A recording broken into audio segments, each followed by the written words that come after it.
everyone. Good morning, guys. Welcome to the third chapter of history, Maharashtra State Board. Third chapter is India internal challenges. So, guys, in the first part of this chapter, we were already learned like how the India was faced the internal challenges. Also, we have seen in the few subtopic that is unrest in the Punjab. It means disturbance. So, we have seen how the Punjab got the disturbance. Also, how the country may face the challenges and they will solve the problems. And the next which we have seen is Operation of Blue Star.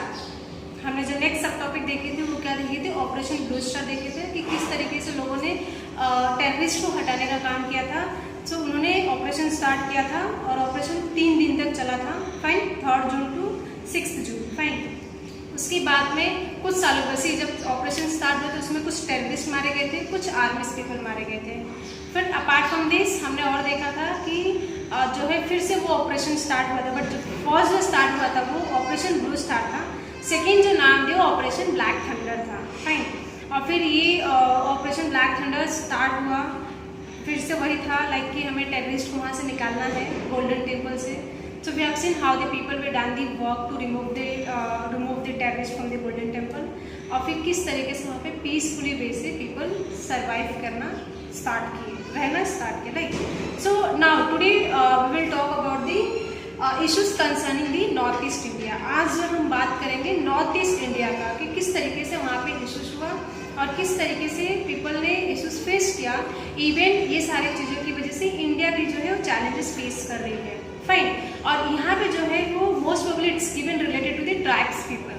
Tribes it means आदिवासी. यहाँ पे जो हम देखेंगे area जो दिया है वो आदिवासी से रिलेटेड दिया है कि किस तरीके से आदिवासी पीपल के लिए भी हमारे जो कंट्री ने वो वर्क किया है. Fine, so we having the 8 states here. यहाँ पे 8 स्टेट दिया है जिसमें लाइक मिजोरम है, नागालैंड है, आसाम है, अरुणाचल प्रदेश है. राइट, सो ऐसे कुछ 8 स्टेट्स हैं यहाँ पर. सो उसके अंदर देखना है कि कहाँ पे पीपल फेस किए हैं और how the country were supported the peoples like कि वो भी ग्रोन अप हो सके, आगे बढ़ सके, लाइक इन्वॉल्व हो सके इंडिया में, है ना. बट इवन दो कुछ ऐसे स्टेट्स के लोग थे जो कि they will not like to live the India. उनको पसंद नहीं था कि वो इंडिया के साथ रह सके. So they demanded like to make the separate states from the India. वो इंडिया से सेपरेट स्टेट बनाना चाहते थे और इवन वो डिमांड भी करते थे. सो कुछ इश्यूज है. Let's begin with the chapter which is given on the board. So look on your guys. So here we are having the subtopic that is issues concerning Northeast India. So I already given you the line like the issues were there. It's given related to the tribes. Even most probably जो है वो आदिवासी के लिए यहाँ पे दिया गया. मतलब ये जो पैराग्राफ है वो आदिवासी का ज़्यादा दिया गया है. Fine. So let's begin now. See here the Northeast India consists of 8 states. जो Northeast India है वो कितने स्टेट्स में कंसिस्ट किया है? 8 स्टेट्स. Which are those?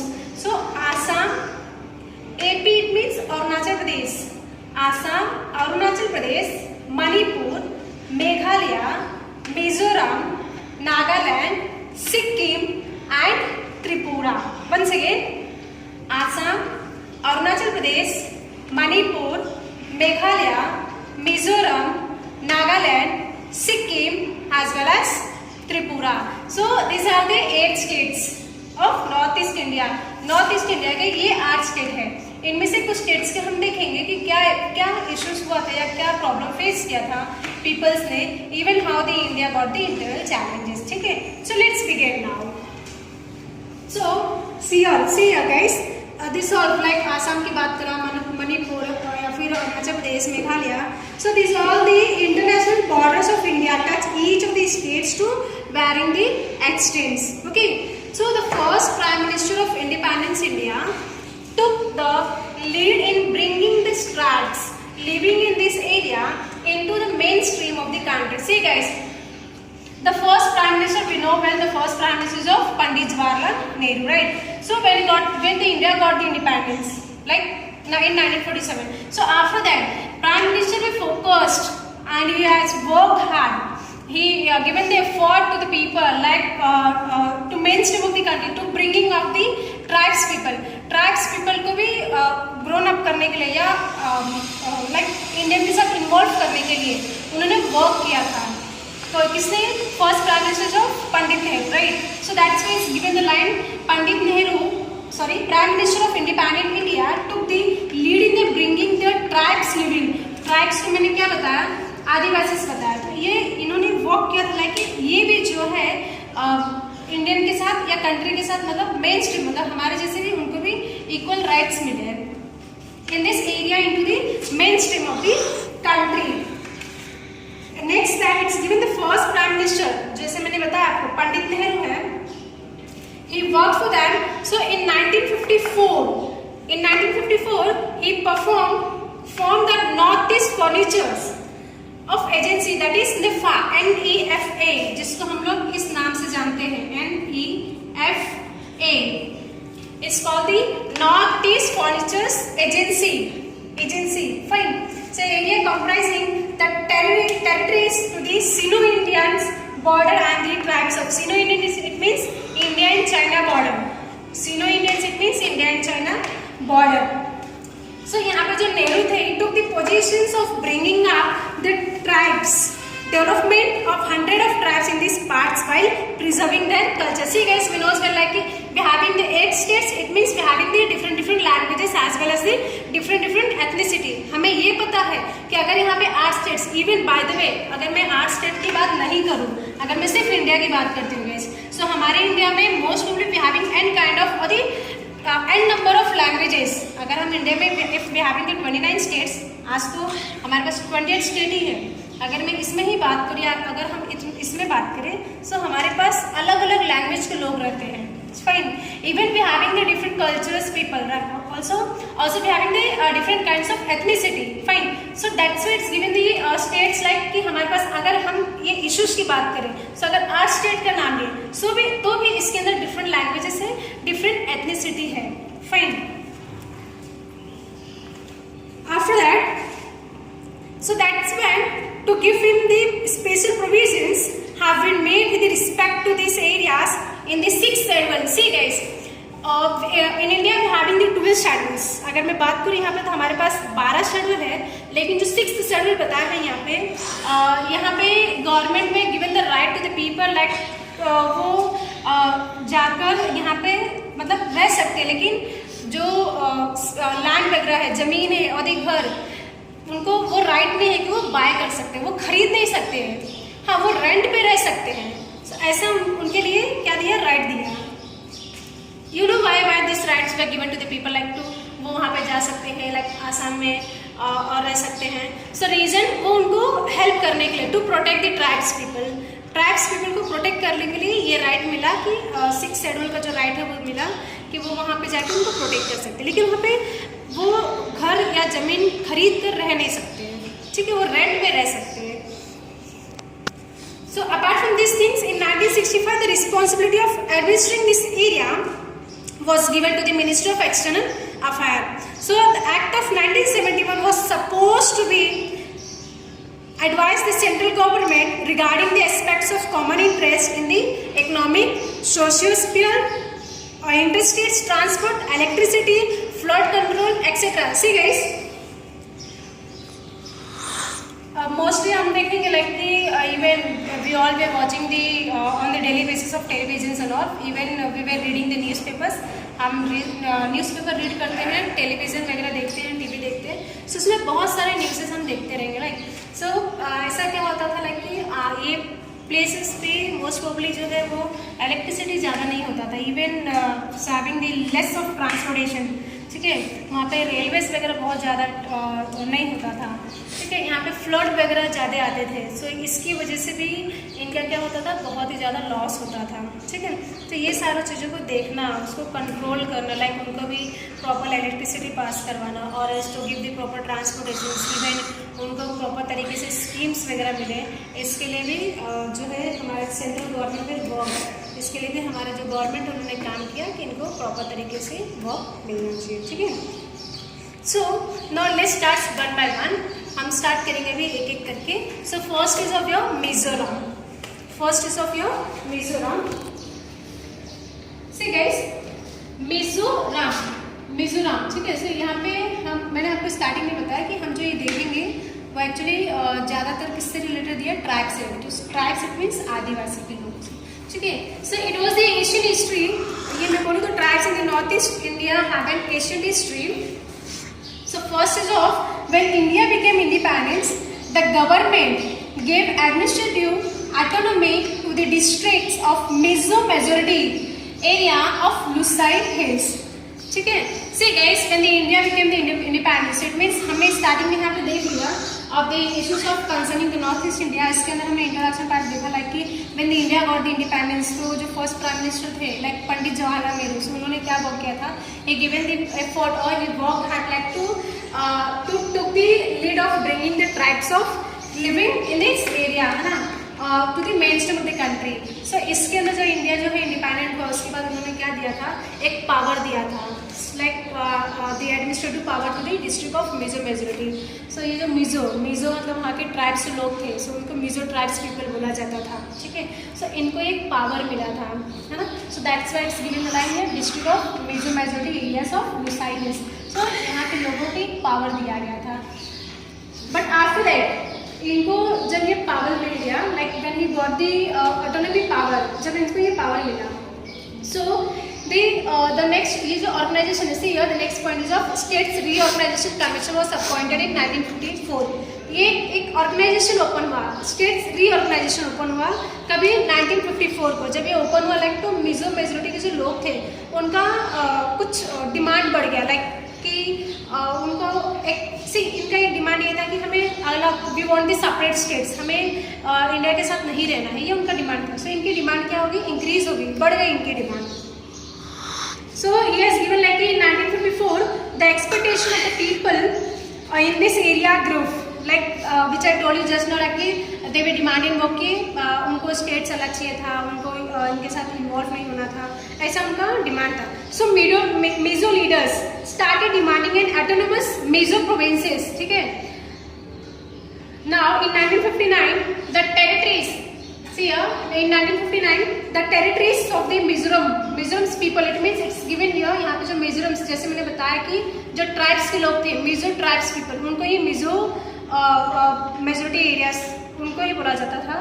सो यहाँ पे जो लोग थे Mizo provinces in 1959 the territory of Mizoram experienced several drop, it means like कि वहाँ पे पानी वगैरह कम होने लगा, उनको सूखा पड़ गया, okay. So which is already given in your text book, the same line, ये जो लाइन है आपके टेक्स्ट बुक में दिया है। See guys, it's already given in your text book, can you able to see? Mizo provinces in 1959 the territory of Mizoram experienced several drought, मतलब वहाँ पे बहुत ज़्यादा सूखा पड़ गया। अब सूखा पड़ने की वजह से पीपल को क्या होने लगा, प्रॉब्लम्स क्रिएट होने लगा। See guys, if we having a less of water so it is impossible like to grow the seeds more, है ना। अगर हमारे पास पानी कम हो जाएगा या पानी की कमी हो जाएगी तो बहुत तकलीफ होगा हमें सीड्स ग्रो करने में, है ना। सी गाइस, एक्चुअली यहाँ पे हुआ क्या था, यू नो व्हाट, कि when we got the independence from the, when we got the freedom from the Britishers, जब हमें आज़ादी मिली थी ब्रिटिशर्स से, सो उस समय एक्चुअली क्या होता कि हमारा इंडिया 3 भागों में बट चुका था, फाइन। सो जो ब्रिटिशर्स थे अपने इंडिया को तो एक नाम दिया था इंडिया, एक तो वो हो गया। सेकेंड, जो पाकिस्तान अलग हुआ था, 2। तीसरा, princely state. So the Britishers ने given the right to the princely state, like कि आपको लाइक पाकिस्तान में जाना था पाकिस्तान में जाओ और इंडिया में रहना तो इंडिया में रहो। सो ऐसा करके हमारा जो इंडिया था 3 भागों में बट चुका था, है ना। सो अब इसमें जब जब तक प्राइम मिनिस्टर पंडित नेहरू थे वो चल रहा था फाइन, लेकिन जब सरदार वल्लभ भाई पटेल आते हैं लाइक होम मिनिस्टर के तौर पे, सो इन्होंने like he given the effort to the people, so कुछ प्रिंसली स्टेट जो थे वो हमारे इंडिया में भी आके रहने लगे थे, fine. Now see here in 1961, it's given the line in 1961, establish an organization called the MNF. MNF it means Mizo National Front. MNF को क्या बोला है, मिजो नेशनल फ्रंट। ये कब स्टार्ट हुआ, 1961 को। सो लाल देंगा एस्टाब्लिश। सी ये जो लाल देंगा थे ये लीडर थे वहाँ के, ये was the leader of Mizo, है ना, ये लीडर थे। अब इन्होंने क्या ऑर्गेनाइज किया था, MNF, Mizo National front. Now after that he asks for the Greater Mizoram, and independent nations carved out the Tripura, Manipur as well as the Mizo majority areas from the Lusai Hills. So now in March 1996 हुआ क्या था actually में, जो MNF था in March 1996, कब की बात हो रही है, in March, which is already given. You can look into your textbook. See here. In March 1996, Mizo National Front announced the emergence of independent Mizoram. ठीक है, सो वहाँ पे क्या अनाउंस हो गया, इमरजेंसी अनाउंस हो गया. So prime minister Indira Gandhi, see guys यहाँ पे एक्चुअली हुआ क्या था, जब इमरजेंसी जब स्टार्ट है वहाँ पे, सो इंदिरा गांधी जो what she had done, like कि अब इमरजेंसी स्टार्ट हो गया है, पीपल के बीच में क्या हो जाएगा फिर अगर हम सपोर्ट नहीं करेंगे, लाइक अगर हम उनको हेल्प नहीं करेंगे, सो वहाँ पे क्या हो जाएगा, मे भी कॉन्फ्लिक्ट हो जाएगा, झगड़ा हो जाएगा. सो इंदिरा गांधी ने क्या किया, Indira Gandhi handled the situations formally and suppress the rebellion. ठीक है, बहुत ही अच्छी तरीके से इन्होंने क्या किया, उस सिचुएशन को हैंडल करने की कोशिश किया. When the situation calmed down in 1972, the Mizoram, the Mizo majority areas was given the status of union territory.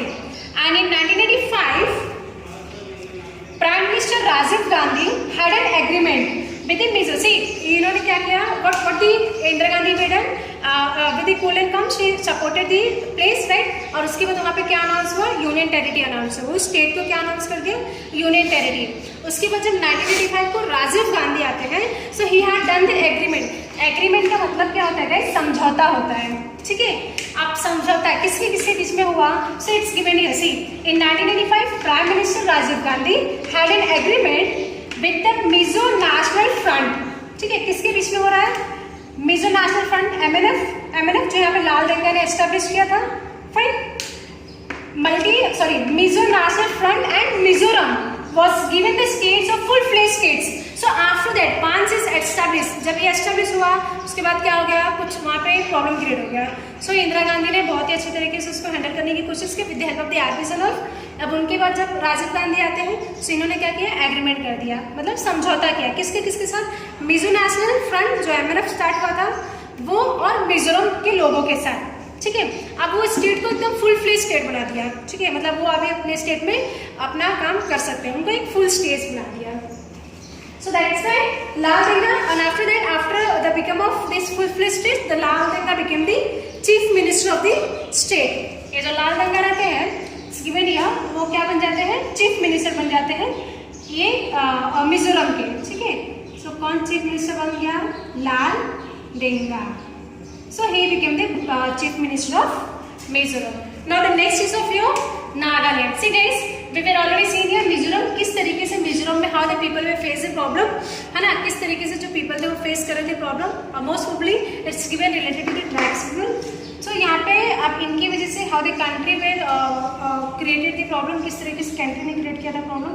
तो ये country create मतलब actually एक tribes के people के ही वजह से हुआ था, और उसकी वजह से जो इंडिया है वो फेस कर रही. ठीक है, but even though the people government में सपोर्टेड, और सपोर्ट करने के बाद कुछ इस तरीके से हुआ कि उनके साथ एग्रीमेंट हुआ और उनको भी एक फुल फ्लेज स्टेट बना दिया गया. Now the next is of Nagaland.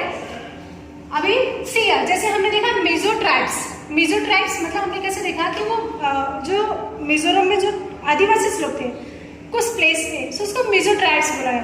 सो हाँ, जैसे वे यहाँ पे नागा ट्राइब्स दिया गया है. ठीक है, मतलब यहाँ पे नागालैंड में जो आदिवासी थे उनको नागा ट्राइब्स बोला गया. सो ये we having the point related to the Nagaland. See the Naga tribes in North east India is known as the martials tribe. ठीक है, मतलब martial tribes it means fighting करने वाला आदिवासी, मतलब जिसको हम योद्धा बोलते हैं. Fine, so it's given the word martial tribe. Okay, once again the Naga tribe is North east India, मतलब नागा ये कौन सी part. See at the beginning of the video we were already saying कि हम जो ये आज स्टार्ट करेंगे वो नॉर्थ ईस्ट का ही करेंगे. Am I right. So here it's given the Naga tribes in North east India is known as the martial tribes. जो नागा ट्राइब जो नॉर्थ ईस्ट इंडिया से नागालैंड हमारा उधर है, वहाँ के जो लोग हैं उनको मार्टियल ट्राइब के नाम से जाना जाता है. अभी मार्शल ट्राइब किसको बोलती है, जो योद्धा होते हैं, जो लड़ाई करने वाले होते हैं, फाइटिंग करने वाले होते हैं. ठीक है, so Naga tribes had settled in, ये अलग अलग जगह पे सेटल थे. So we having the place here see eastern Himalayas, the Nagas hills and the border areas of Assam and Myanmar. ये कहाँ पे सेटल थे? सो ईस्टर्न हिमालय, आपको पता होगा कि मतलब हमारा जो हिमालय एक्चुअली कश्मीर से लेकर ईस्टर्न पार्ट तक गया हुआ है, ठीक है।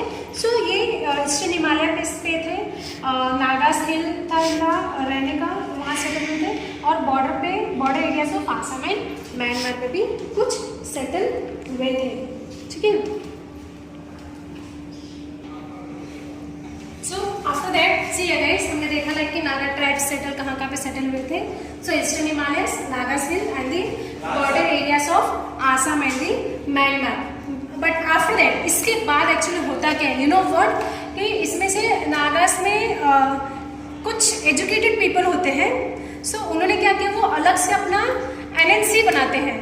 Like NNC it means Naga national council, ये अलग से एस्टेब्लिश करते हैं। NNC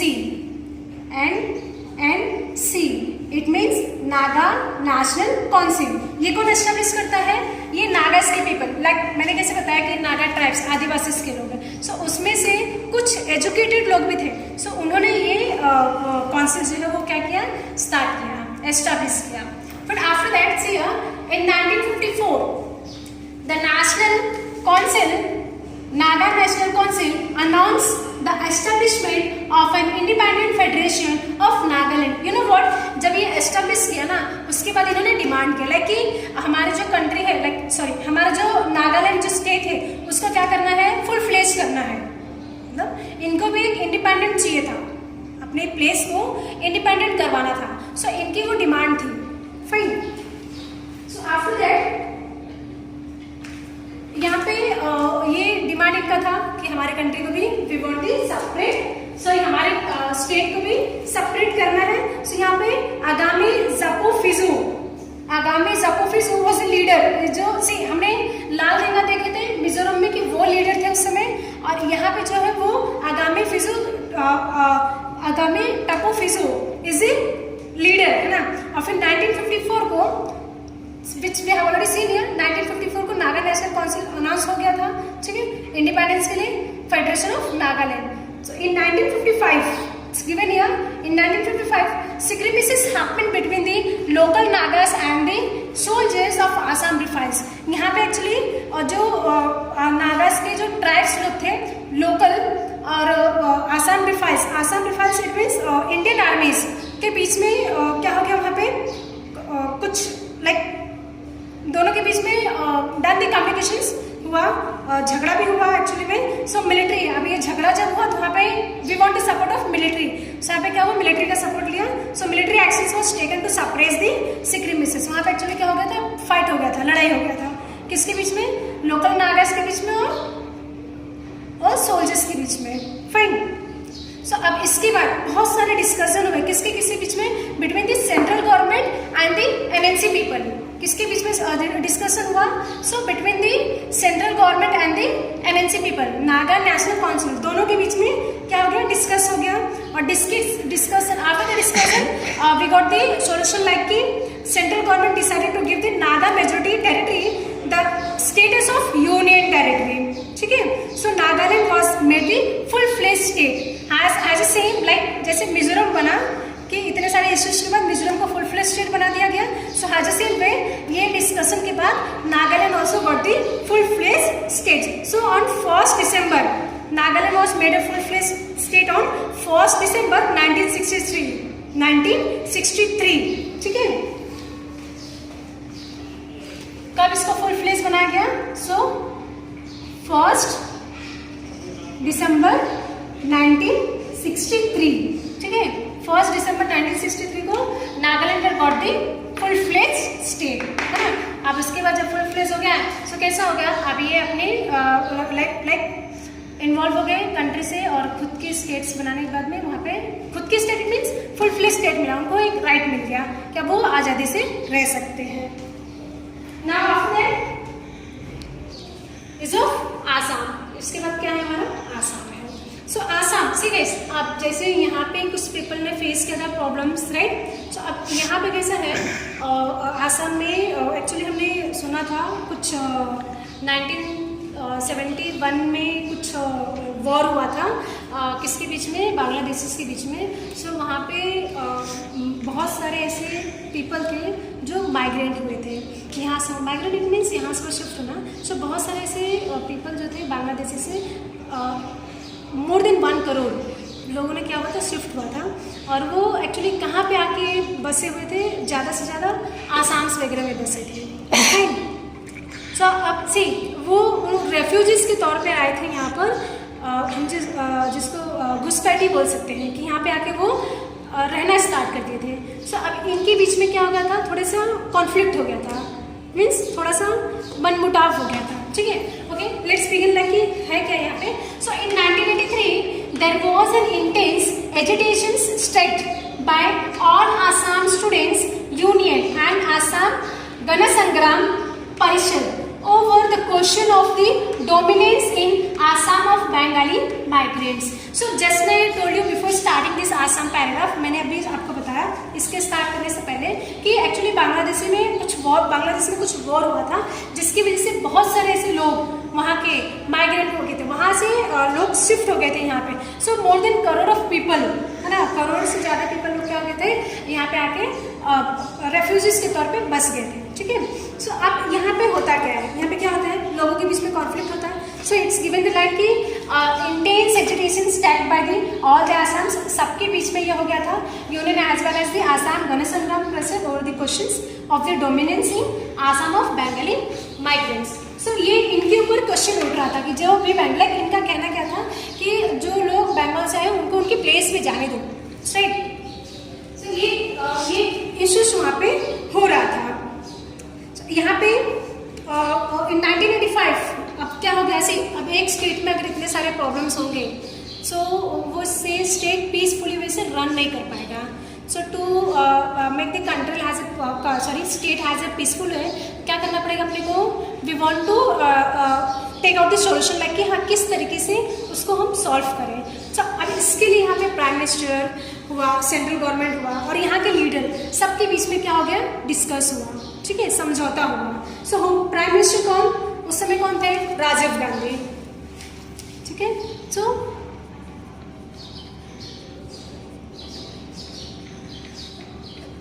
राजीव गांधी, ये किसका बताया हमने, प्राइम मिनिस्टर अपने इंडिया का। सेकेंड, अब किसका नाम लेना है, central home minister of Shankar Rao, central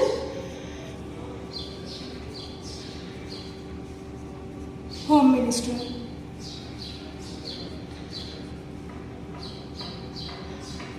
कौन था, Shankar Rao, Shankar Rao Chavan. Okay, Shankar Rao Chavan and the Assamese leader, मतलब जो आसाम के लीडर थे,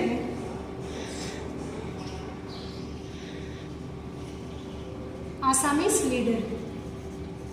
अब यहाँ पे लीडर कौन था, आसाम के लीडर से हमने प्राइम मिनिस्टर देखा राजीव गांधी थे, सेंट्रल होम मिनिस्टर देखा हमने कौन था, शंकर राव चौहान थे। आसामीज लीडर कौन है, प्रफुल्ल कुमार,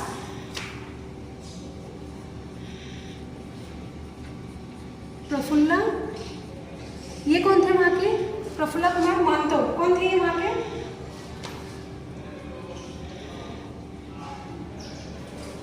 महतो, कौन थे वहाँ के, आसामीज के लीडर थे, he was the leader of Assam, Mahato.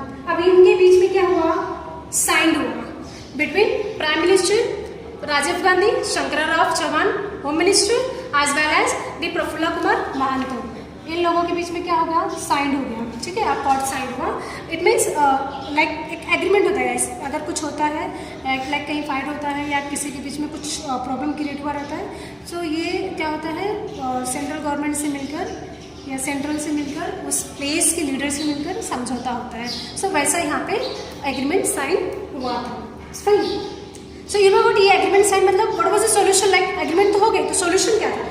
So solution means it was decided to send the Bangladeshi citizens who like had infiltrated in Assam back to their original places. And in 1986 ये हो गया यहाँ पे समझौता क्या हुआ कि जो बांग्लादेशी लोग यहाँ पे आए थे उनको अपने ओरिजिनल प्लेस पे भेज दिया जाए, ये यहाँ पे समझौता हो गया।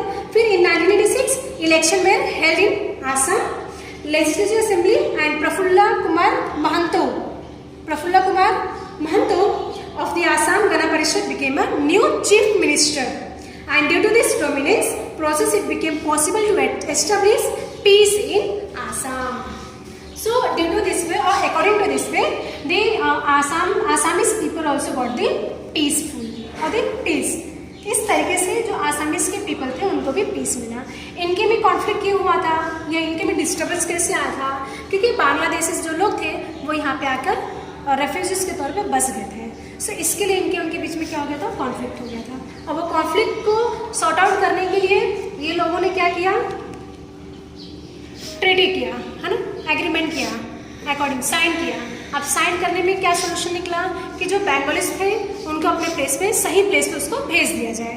सो वो होने के बाद सी अब इनका प्रॉब्लम तो वही था कि बंगाली उनको भेज दिया गया। सो इनको क्या मिल गया? इनको क्या मिल गया? पीस, शांति मिल गई, राइट। सो अभी अपने प्लेस पे पीसफुली वैसे रहना स्टार्ट करती है।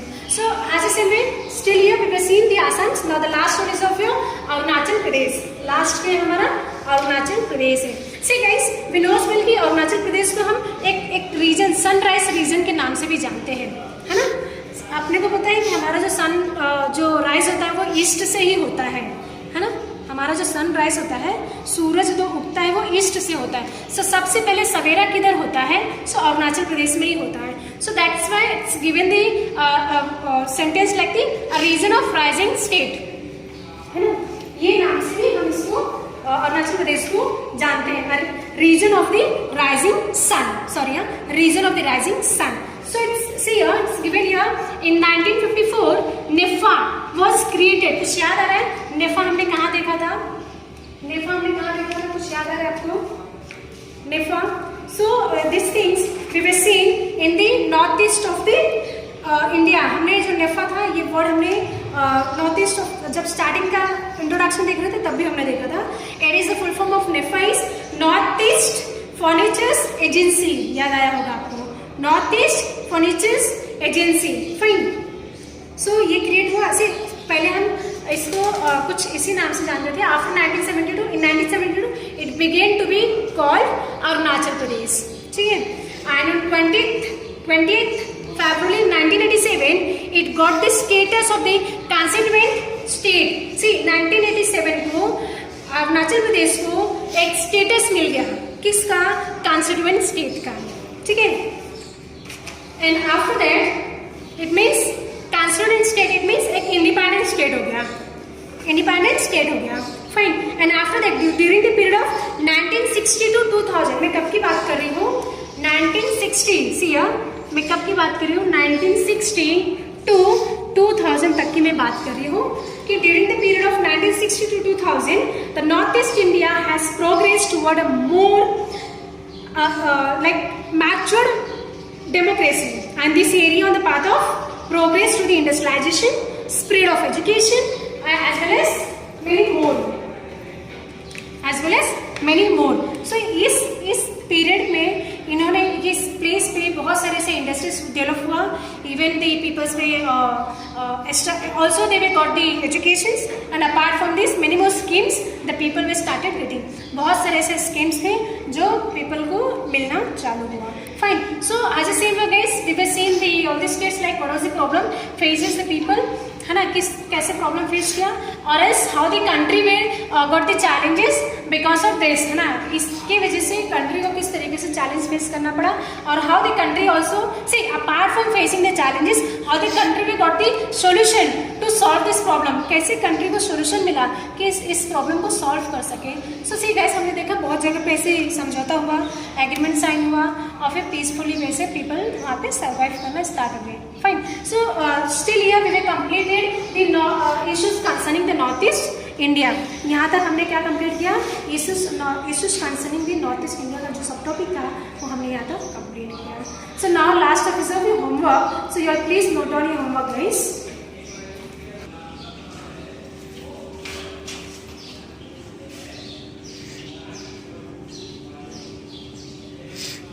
Homework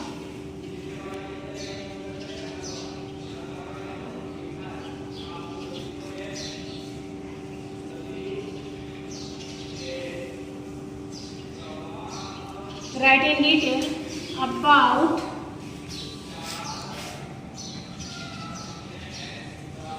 issues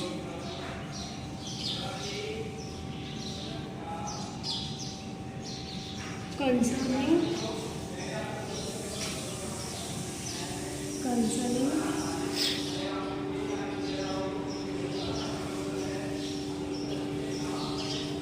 Northeast India. Okay. See here your question. Write in detail about the issues concerning Northeast India. What you have to do, guys? See here, we were already seen in the board. हमने board पे already देखा कि north east India के कितने सारे points हैं and कैसे face किया and how got the solutions, सारा चीज़ हमने देखा.